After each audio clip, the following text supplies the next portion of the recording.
حضرت عثمان غنی رضی اللہ تعالی عنہ کا قول ہے کہ مومن کو اس دنیا میں 6 قسم کے غم لگے ہوتے ہیں. ہر مومن کو اس دنیا میں 6 قسم کے غم لگے ہوتے ہیں. پہلا ہے اہل و عیال ذکر سے غافل نہ کر دے. تو 6 غم ہر مومن کے لیے ہیں دنیا میں. پہلا غم اہل و عیال ذکر سے غافل نہ کر دے.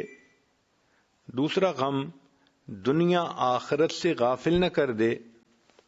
تیسرا غم کہ شیطان اعمال کو باطل نہ کر دے. اور چوتھا غم کہ کرامن کاتبین نافرمانی نہ لکھ لیں. چنانچہ انسان جو بھی گناہ کرتا ہے ان گناہوں کو اسی وقت لکھنے والے فرشتے لکھ لیتے ہیں. ان علیکم لحافظین کرامن کاتبین یعلمون ما تفعلون. تو ہمارے اوپر محافظ متعین ہیں، جو گناہ کرتے ہیں وہ فرشتے لکھ لیتے ہیں. تو مومن کو ہر وقت یہ فکر ہوتی ہے. چنانچہ اللہ والے ہر وقت یہ سوچتے ہیں کہ کوئی ایسا عمل نہ ہو کہ فرشتے نام اعمال میں گناہ لکھ لیں. امام ربانی مجدد ثانی رحمۃ اللہ علیہ فرماتے ہیں اس امت میں ایسی پاک باز ہستیاں گزری ہیں کہ ان کے گناہ لکھنے والے فرشتے کو 20 سال تک گناہ لکھنے کا موقع نہیں ملا. اللہ اکبر کبیرہ. چنانچہ عبداللہ ابن مبارک رحمۃ اللہ علیہ مشہور محدث ہیں، انہوں نے ایک واقعہ لکھا، المرأۃ متکلمۃ بالقرآن. ایک عورت جو صرف قرآن مجید کے الفاظ سے ہی گفتگو کرتی تھی. وہ کہتے ہیں کہ میں حج عمرے سے فارغ ہو کے واپس آ رہا تھا. ایک درخت کے نیچے میں دوپہر کو قیلولہ کرنے کے لیے لیٹ گیا، تھکا ہوا تھا.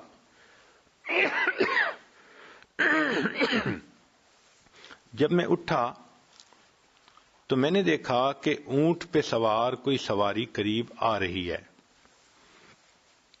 قریب آنے پر میں نے کہا السلام علیکم.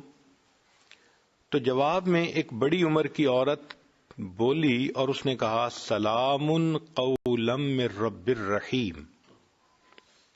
گویا اس نے میرے سلام کا جواب دے دیا. میں نے پوچھا کہ بڑی اماں آپ یہاں اکیلی کیسے آ گئیں؟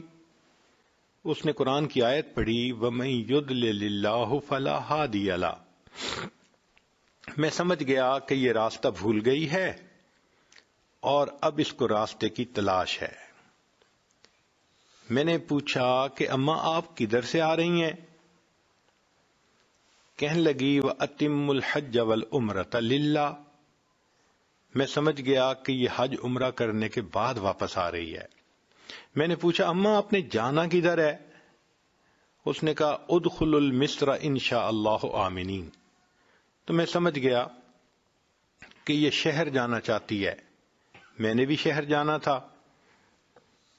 میں نے کہا کہ اماں آپ چلیں، میں آپ کے اونٹ کی نکیل پکڑ لیتا ہوں اور آپ کو میں شہر تک پہنچا دیتا ہوں.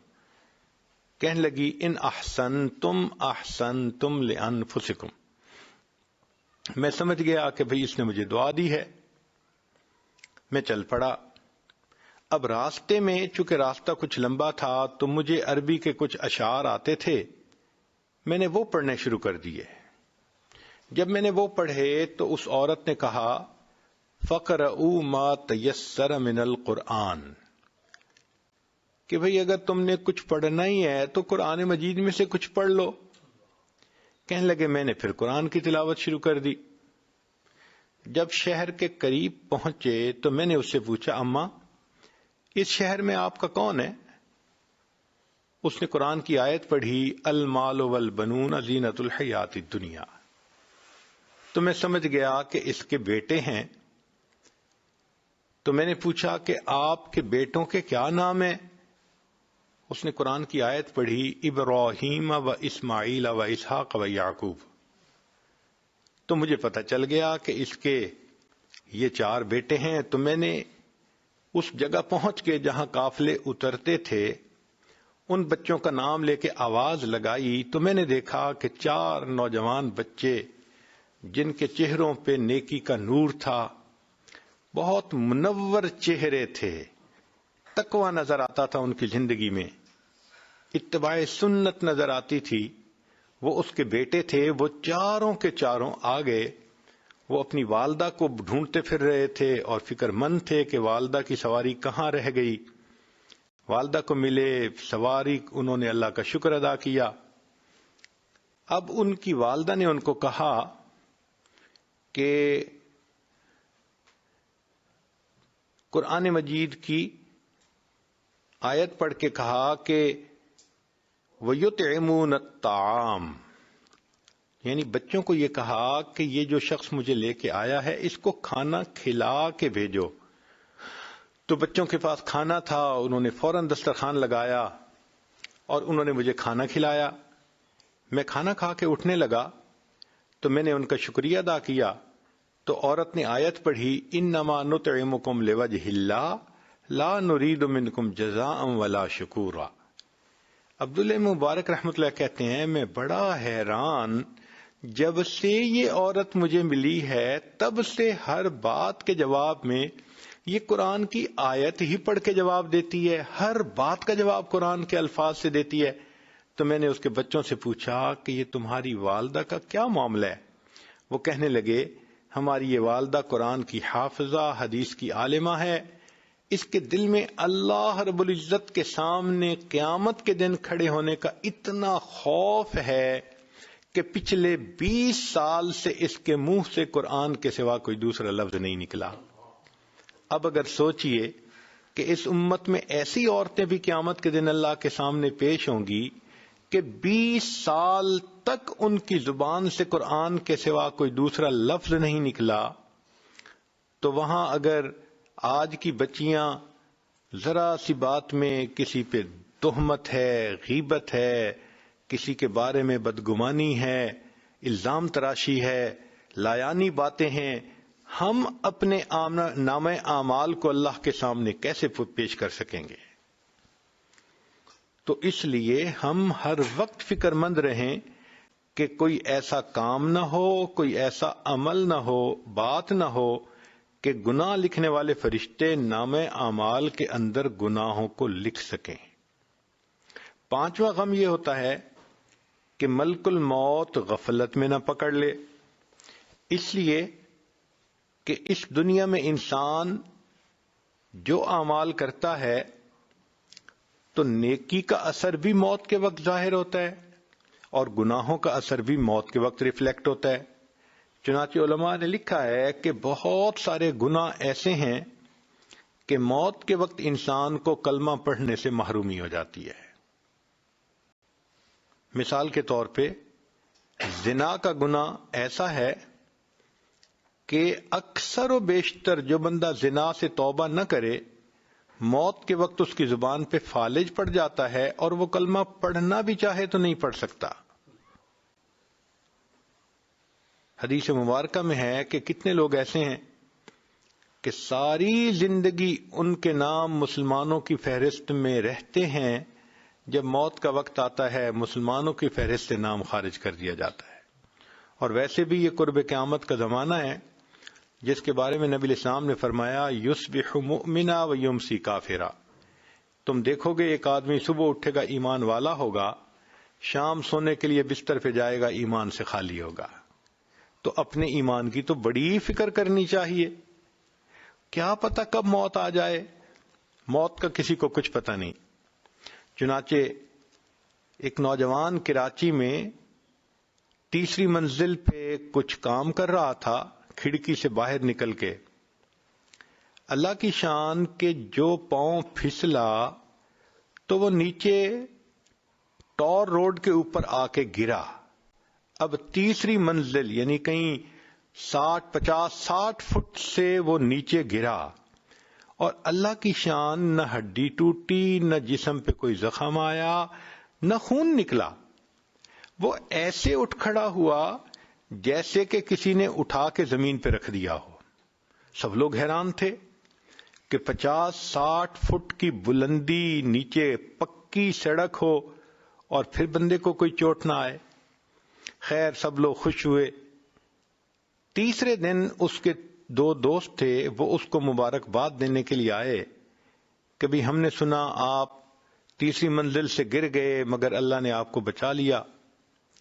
تو وہ بھی کہنے لگا ہاں اللہ کا مجھ پر بڑا فضل ہوا۔ تو وہ دوست کہنے لگے کہ اچھا اب اگر اللہ نے حفاظت کی تو ہمیں مٹھائی کھلاؤ۔ وہ کہنے لگا یہ میرے بالکل گھر کے سامنے ایک مٹھائی کی دکان ہے، میں ابھی وہاں سے تازہ مٹھائی لے کے آتا ہوں۔ انہوں نے کہا بہت اچھا۔ یہ کہہ کے یہ نوجوان اپنے ڈرائنگ روم سے گھر میں آیا اور بیوی کو کہا کہ مجھے پیسے دو، میں مٹھائی لاتا ہوں۔ جب اس نے پیسے لیے اور جانے لگا تو گھر کا فرش دھویا گیا تھا اور ایک جگہ پر تھوڑا سا پانی کھڑا تھا۔ جب اس نوجوان نے پاؤں رکھا تو پاؤں پھسلا، یہ سر کے بل گرا، وہیں اس کی موت آ گئی۔ آپ ذرا غور کیجئے کہ تیسری منزل سے نیچے گرتا ہے تو چوٹ تک نہیں آتی، اور اپنے گھر کے فرش پہ پاؤں پھسلتا ہے تو موت آ جاتی ہے۔ کسی نے سوچا بھی نہیں ہوگا کہ اس کو اس طرح موت آئے گی۔ تو کب موت آئے اس کے بارے میں کوئی بندہ نہیں جانتا۔ فرید بن عطار رحمت اللہ علیہ فرماتے ہیں میں نوجوان تھا، میری عطر کی دکان تھی اور میری دکان پہ چھوٹی چھوٹی شیشیاں تھیں جن میں عطر ہوتی تھی۔ ایک دن ایک بوڑھا آیا اور میری شیشیوں کو وہ بڑے غور سے دیکھنے لگا۔ میں نے کہا بڑے میاں کیا دیکھ رہے ہیں؟ اس نے کہا میں دیکھ رہا ہوں کہ اتنی شیشیوں میں آپ کی جان اٹکی ہوئی ہے، یہ جان کیسے نکلے گی؟ تو کہنے لگے مجھے بڑا غصہ آیا۔ میں نے کہا جیسے آپ کی نکلے گی ویسے میری نکلے گی۔ تو جیسے ہی میں نے یہ کہا تو وہ بڑے میاں کہنے لگے اچھا نوجوان پھر میری تو جان ایسے نکلے گی۔ اس کے پاس چادر تھی ہاتھ میں، وہ فرش پہ لیٹ گیا اور چادر اپنے اوپر اوڑھ کر کہنے لگا لا الہ الا اللہ محمد الرسول اللہ۔ میں نے کہا یہ بڑے میاں میرے سامنے کیا ڈرامہ کر رہا ہے؟ جب میں آگے ہوا اور دیکھا تو واقعی اس کی روح نکل چکی تھی۔ تو جن لوگوں نے موت کی تیاری کی ہوتی ہے ان کی پھر ایسے روح نکل جاتی ہے۔ چنانچہ ایک تھے ننھے میاں بھوپالی رحمت اللہ علیہ، بزرگوں میں سے تھے۔ چنانچہ ان کے بارے میں آتا ہے کہ جب ان پر موت کا وقت آیا تو بہت ان کے قریبی رشتہ دار ساتھ تھے، تو وہ بتا رہے تھے بھئی اب میرے دونوں پاؤں سے جان نکل گئی، بھئی میری دونوں ٹانگوں سے جان نکل گئی، اب میری رانوں سے جان نکل گئی۔ یہ خود بتا رہے تھے۔ اچھا بھئی دیکھو میرے دونوں ہاتھوں سے جان نکل گئی، اور پھر آخر پر کہنے لگے اچھا دیکھو اب میرے سینے سے جان نکل رہی ہے، اچھا میں چلتا ہوں، السلام علیکم ورحمت اللہ، یہ کہہ کر کلمہ پڑھا اور فوت ہو گئے۔ اللہ والوں کی ایسے موت آتی ہے۔ اللہ اکبر کبیرہ۔ ایک بزرگ تھے، ان کی بیٹی کا نام تھا حفصہ، وہ 3 سال کی تھی اور اپنے ابو سے بڑی اٹیچڈ تھی، بہت محبت کرتی تھی۔ ایک دن جب یہ لیٹے ہوئے تھے تو وہ حفصہ آئی اور وہ چاہتی تھی کہ ابو میرے ساتھ بات کریں، میرے ساتھ کھیلیں، مگر یہ بالکل خاموش، آنکھیں بند کیے اللہ کی یاد میں لیٹے ہوئے تھے۔ ان کا آخری وقت قریب تھا۔ وہ حفصہ آئی، جب اس نے دیکھا کہ ابو ریسپونڈ نہیں کر رہے تو وہ ان کے اوپر لیٹ گئی، اوپر چڑھ گئی۔ کبھی وہ ان کی آنکھیں کھولنے کی کوشش کرے، کبھی منہ کھولنے کی کوشش کرے، ابو آپ مجھ سے بات ہی نہیں کر رہے، میری بات ہی نہیں سن رہے، مجھے جواب کیوں نہیں دے رہے۔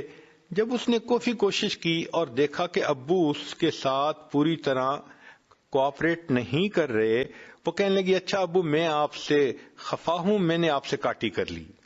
وہ چھوٹی بچی حفصہ اپنے والد سے ناراض ہو کے دوسرے کمرے میں چلی گئی اور اس نے جا کے رونا شروع کر دیا۔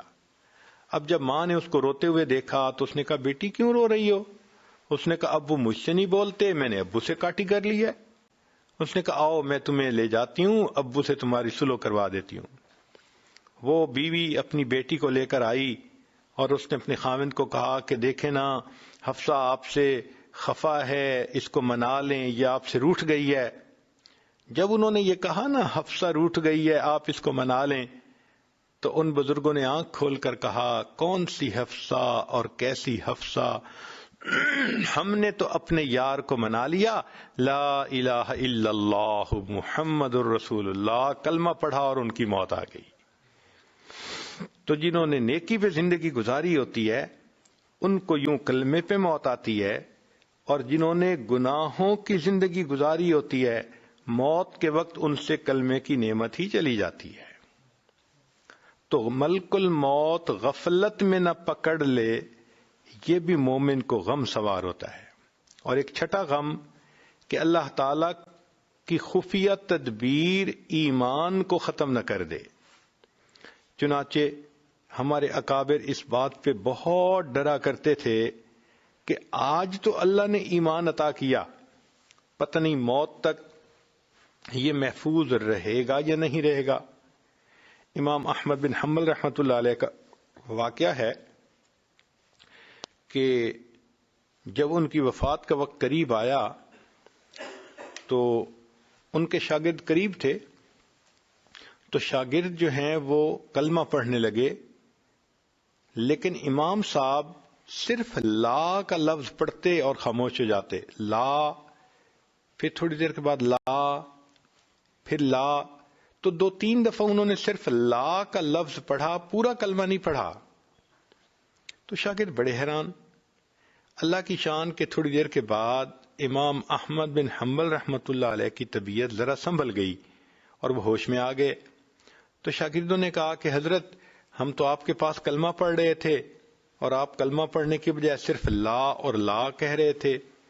تو امام صاحب نے کہا حقیقت میں اس وقت شیطان میرے سامنے آ گیا تھا اور مجھے کہہ رہا تھا کہ احمد بن حنبل تو ایمان بچا کے دنیا سے چلا گیا، اور میں اسے کہہ رہا تھا لا، نہیں نہیں، جب تک میری آخری سانس نہیں نکل جاتی میں اس وقت تک بھی تیرے حملے سے امن میں نہیں ہوں۔ تو ہمارے اکابر تو آخری لمحے تک غم زدہ رہتے تھے کہ کہیں کوئی ایسی غلطی نہ ہو کہ کہیں ایمان ضائع نہ ہو جائے۔